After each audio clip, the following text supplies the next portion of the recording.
We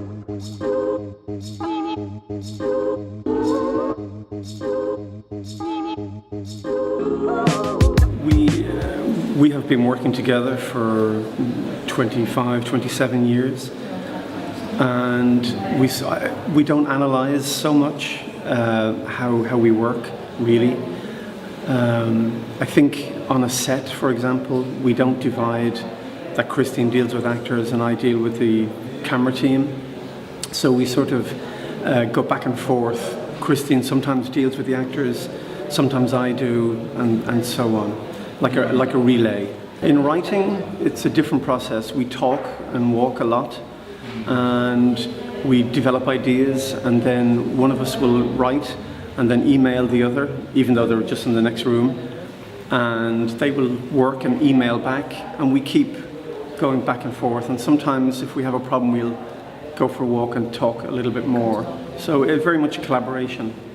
The thing about Aidan, though, is that, of course, this is the difference between the actor and the man. Actually, he is quite volatile and quite shy, and he's not at all like those personas in the Game of Thrones or The Wire. Also, he doesn't often play leading men in films, so I think it's been an interesting opportunity for him as well.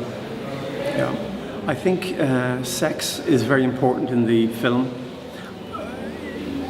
Not so much the act of sex, but the psychology of sex, or the fact that sex overhangs or threatens all the time.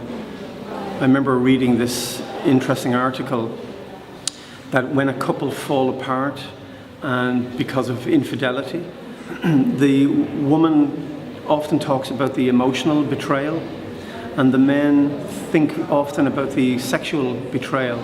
I mean, in a way, I think humour, you have to be careful with humour. You can't force humour into a scene if it's not meant to be there.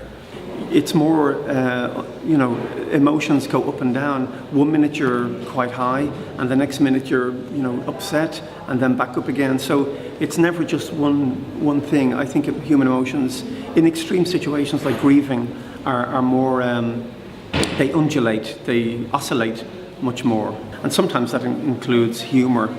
But you have to be careful, you have to not force it too much. I think sometimes perhaps people who are important in your life, maybe they've passed away, maybe they have passed away a long time ago, but they're still very present in your life. When you die, in the case of Mr. John, you leave a lot behind.